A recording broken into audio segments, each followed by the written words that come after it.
हरिव्यापक सर्वत्र समाना, प्रेम ते प्रकट होई मैं जाना। भगवान कण में वास करते हैं, सर्वत्र वास करते हैं। बस उन्हें प्रेम से पुकारने की देर होती है, एक टेर लगाने भर की देर होती है। वह तुरंत अपने भक्तों के हृदय में, मन में प्रकट हो जाते हैं। जय श्री कृष्णा। मेरी सोल फैमिली आध्यात्म आपके अपने चैनल पर आप सबका बहुत बहुत स्वागत है। आज मैं आपको एक ऐसा प्रसंग सुनाना चाहती हूँ जो कि सत्य है, बिल्कुल सत्य है। मेरे बिल्कुल नज़दीक यह घटना है। 2003 की बात है। एक लड़की थी, उसका नाम हरिप्रिया था। वह भगवान श्री कृष्ण की बहुत बहुत बड़ी भक्त थी, अनन्य भक्त थी। वह भगवान श्री कृष्ण में ही रात दिन रमी रहती थी। उन्हीं का पूजा पाठ, व्रत, आराधना, घर के सब कार्य करते हुए भगवान श्री कृष्ण में तन्मय रहती थी। उसके पिता वैद्य थे, बहुत बड़े वैद्य थे, सरकारी नौकरी भी थी, डॉक्टर थे और वैद्य भी थे। माँ नहीं थी उसकी, बचपन में ही उनकी मम्मी एक्सपायर कर गई थी। भाई बहन और अपने पिता के संग रहती थी। उसको जब भी इच्छा होती थी भगवान श्री कृष्ण का बड़े बड़े व्रत, जप, पाठ आरंभ कर देती थी और किसी से कहती भी नहीं थी, चर्चा भी नहीं करती थी। जब उसका पूरा हो जाता था तब उसके घर में ही सबको पता चलता था। एक बार वह मार्गशीर्ष महीने का 1 महीने का व्रत कर रही थी और उसमें जो गोपियों ने, भागवत में गोपियों ने भगवान श्री कृष्ण को पति के रूप में प्राप्त करने के लिए जिस मंत्र का जप करती थी, माँ कात्यायनी की पूजा करते वक्त अपने गुरु से सुनकर वह वही मंत्र का 1.25 लाख का जप और मार्गशीर्ष महीने के 1 महीने का व्रत कर रही थी। लगभग आधा महीना बीत चुका था और उसका जब भी आधा बीत चुका था, 1.25 लाख में आधा बीत चुका था। जब सब चले जाते थे, उसके पिताजी हॉस्पिटल चले जाते, भाई बहन स्कूल चले जाते, तो वह अपने जप को पूरा करती थी बैठकर। एक दिन ऐसा होता है, वह अपने मंदिर में, घर के मंदिर में बैठ करके माले पर उस मंत्र का जप कर रही थी। मंत्र बहुत बड़ा है, मैं आपको मंत्र सुनाती हूँ। ओम कात्यायनी महामाये महायोगिनिधीश्वरी नंदगोप सुतम देहि पति में कुरुते नमः। यह मंत्र है और इतने लंबे मंत्र को, बड़े मंत्र को कह के फिर माले की जो मणि होती है, 108 मणि, एक मणि को आगे हम बढ़ाते हैं।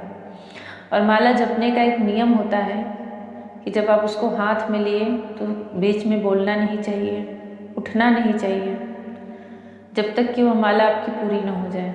अगर आप बीच में से उठ गए उसको आसन से छोड़कर या बीच में बोल दिए, तब भी वह माला खंडित हो जाती है। आपको फिर से उस माले को शुरू से फिर से जपना पड़ेगा। तो वो उस मंत्र का जाप कर रही थी अपने आसन पर बैठ करके। 2-2, 3-3 घंटे लगातार ऐसे वो बैठी रहती थी। एक दिन वह दिन में दोपहर में मंत्र का जाप कर रही थी। घर में सिर्फ वही थी और कोई था नहीं, और उसका जो घर था, मकान, वह रोड पर था। अक्सर बाहर का, बिल्कुल बाहर का जो गेट रहता था वो अक्सर खुला ही रहता था, क्योंकि उसके पिताजी वैद्य थे, डॉक्टर थे, तो पेशेंट आते जाते रहते थे, तो अक्सर बाहर का जो गेट होता था वो खुला ही रहता था। तो उस समय भी खुला ही था और उसके मंदिर का कमरा काफ़ी अंदर था। वहाँ बैठकर वह जाप कर रही थी। अचानक से उसको आवाज़ आई, वैद्य जी करके। कोई आया दवा लेने के लिए। उसने वह आवाज़ सुनी, लड़की ने, हरिप्रिया ने। अब वह माला, अपने मंत्र का जप कर रही थी और वह माला आधे में पहुंच चुका था, आधे से ज़्यादा हो चुका था। मंत्र भी लंबा था। उसे लगा अब मैं इसको रख के वापस बाहर जाऊंगी बोलने के लिए तो मेरा इतना बड़ा पूरा होते होते रह जाएगा। उधर बाहर से आवाज़ लगातार आ रही थी, वैद्य जी, दवा लेने के लिए कोई आया था। उसको कुछ समझ में नहीं आया। उसने तुरंत सामने भगवान श्री कृष्ण की मूर्ति रखी थी बड़ी सी, उसी को हर आदमी सजाती संवारती रहती थी, उनसे बातें करती थी। बस उन्हीं से झट से बोल पड़ी कि आप जाके देखो, मैं तो नहीं उठने वाली हूँ आसन से। और कह के जैसे वो एकदम निश्चिंत हो गई और फिर अपने माला को पूरा करने लगी, मंत्र का जाप शुरू कर दी।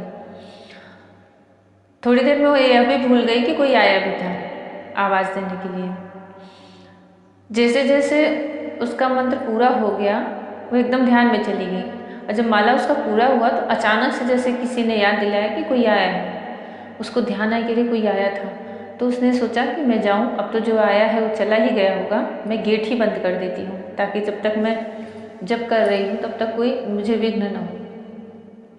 वो माले को रख करके गई। जब गेट बंद करने के लिए तो वहाँ डिस्पेंसरी में देखती तो बाहर वह लड़का बैठा हुआ था जो दवा के लिए आया था। उसको देख के थोड़ा चौंक गई। बोली, अरे भैया आप अभी तक गए नहीं? तो बोले कि वो बोला वो 1-2 बार आया हुआ था, पहचान का था। बोला, दीदी मुझे वैद्य जी ने आवाज़ दी अभी कि रुको मैं आ रहा हूँ। उसको समझ में नहीं आया लड़की को। बोला, आप ऐसे क्यों बोल रहे, घर में कोई है नहीं अभी? उसने बोला, मेरे पिताजी भी है नहीं, तो आपको आवाज़ कौन देगा? तो वो नॉर्मल ही था। बोला कि नहीं, मुझे वैद्य जी ने आवाज़ दी होगी, आपने सुना नहीं होगा दीदी, उन्होंने मुझे बोला कि रुको मैं आ रहा हूँ अभी, इसलिए मैं बैठा हूँ, ये मैं चला गया होता। थोड़ा सा उस लड़की को अजीब लगा। हरिप्रिया को बोली, सच में कोई नहीं है घर में, मेरे पापा गए हैं हॉस्पिटल। तो उसने बोला, देखिए दीदी कोई होगा, आपके भाई बहन होंगे कोई, मुझे तो आवाज़ आई है इसलिए मैं बैठा हूँ, मुझे दवा चाहिए, बहुत ज़रूरत है मुझे इस समय। तो वो हंस दी लड़की थोड़ा सा, लेकिन अंदर से उसको बहुत अजीब लग रहा था। बोली, नहीं भैया, मेरे घर में भी कोई नहीं है, सिर्फ मैं ही हूँ, और मैं मंदिर में बैठ के जप कर रही थी, इसलिए मैंने तो बोला ही नहीं। जब उसने देखा कि लड़की थोड़ी सीरियस होकर बोल रही तो उसको बहुत आश्चर्य हुआ। बोला, दीदी मुझे आवाज़ आई कि रुको मैं अभी आता हूँ, और मुझे वैद्य जी की ही आवाज़ लगी। उस समय तो लड़की को भी थोड़ा सा घबराहट हुई। बोली कि भैया मैं विश्वास कैसे दिलाऊं, घर में कोई नहीं, आप जाइए, शाम को आ जाइएगा, पापा आ जाएंगे, मिल जाएंगे आपसे। वह थोड़ा सा अनमना सा होके कह रही, मुझे आवाज़ तो आई वैद्य जी की, करके मन में सोचता हुआ चला गया। उसके जाते ही लड़की ने गेट बंद किया और फिर मंदिर में चली गई। मंदिर में जाके तब तक उसको कुछ नहीं याद आया था कि मैंने कुछ कहा भी था भगवान श्री कृष्ण से। जैसे ही वो मंदिर में गई और भगवान श्री कृष्ण की जो मूर्ति थी, बड़ी सुंदर मूर्ति थी, उनके पास देखती है तो मुस्कुरा रहे हो और अचानक से उसको अपनी ही बात याद आ गई। तो वो एकदम से देखती ही रह गई कान्हा जी को। बोली, अरे मैंने आपसे कहा था तो आपने सच में वहाँ आवाज़ में बोल दिया, तो फिर वो चला क्यों नहीं गया, आप बैठा क्यों लिए? तो भगवान श्री कृष्ण बोलते हैं उसको कि अगर वो चला गया होता तो तुम्हें कैसे पता चलता कि मैंने आवाज़ दी है उसे? तुम्हारा माला पूरा हो जाए, उसमें कोई विघ्न ना आए, इसलिए मैंने रोक दिया, ताकि तुम्हें तो पता चले कि हाँ मैंने आवाज़ दी है, ताकि तुम्हारी पूजा में कोई विघ्न ना आए। लड़की की आंख से आंसू आने लगे। वो कुछ बोल ही नहीं पाई, पर उसके लिए यह कोई बहुत आश्चर्य, उसको मतलब उसके साथ ऐसा होता था। भगवान के चरणों में प्रणाम करके झुक गई, शांत पड़ी रही वहीं पर, मन में एकदम प्रसन्नता कि खुशी तो होगी ही, किसी के साथ ऐसी घटना घटेगी तो खुशी तो होगी ही, वो भी जब उसके आराध्य, उसके प्रीतम उसके लिए बिल्कुल हर समय मौजूद रहे। तो फिर ये शब्द तो कोई कह ही नहीं सकता, सिर्फ भाव से ही पता चलेगा कि अंदर कितनी शांति, कितनी खुशी की प्राप्ति हुई है। शाम को उसके पिताजी वापस आए, वो लड़का आया, उसको दिन भर ये दिमाग में बात चलती रही कि ऐसा कैसे हो सकता है। मुझे स्पष्ट आवाज़ आई थी कि रुको मैं आ रहा हूँ। शाम हुई, उसने देखा वो लड़का फिर आया, उस लड़की ने देखा कि लड़का आया है, वो भी जाके बात सुनने लगी। तो वहाँ बहुत सारे लोग थे, दवा के लिए आए हुए थे। उनके बीच में वो बोला कि वैद्य जी, मैं आज दिन में आया था, दीदी बोल रही कि घर में कोई नहीं था और मुझे आपकी आवाज़ आई थी। आप मुझे स्पष्ट आवाज़ आई कि आपने बोला कि रुको मैं आ रहा हूँ, और मैं इसलिए बैठ भी गया, पर दीदी करी घर में कोई नहीं था।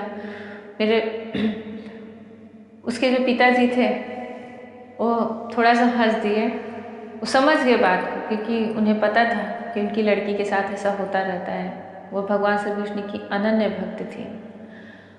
बोले तुम्हें भ्रम हुआ होगा, मैं तो हॉस्पिटल में था कहीं से। बोला वैद्य जी अब आप ऐसे मत बोलिए, ठीक है आप नहीं मान रहे बात अलग है, लेकिन मैंने आवाज़ सुनी थी। और वो बस प्रणाम करके चुप हो गए, कुछ बोला नहीं। वहाँ बहुत सारे लोग थे, सबको बहुत आश्चर्य हुआ। वो लड़का भी बहुत बड़ा विंध्याचल माँ का बहुत बड़ा भक्त था, श्रद्धालु था। तो बोला अब मैं बोल नहीं सकता कि मुझे आज कैसा लग रहा है, लेकिन कुछ तो अलग घटना घटी है आज। तो भगवान श्री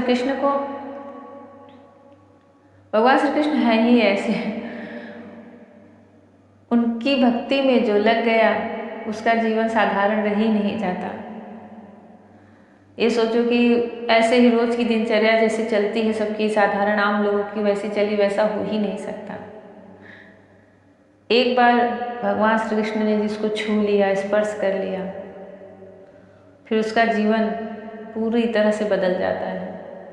उसके साथ कब क्या हो जाए वो खुद नहीं जानता, वो खुद भी नहीं जानता। वह ना तो इस अभिमान में ही रह सकता है कि मेरे साथ भगवान श्री कृष्ण हैं,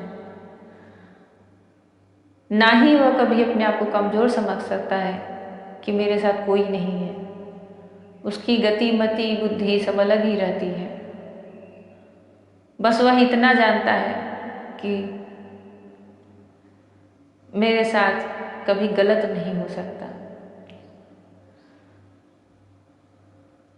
अंततः मेरे साथ भगवान का प्रेम, भगवान का साथ रहता ही है और रहेगा ही। जय श्री कृष्ण। हरि ओम।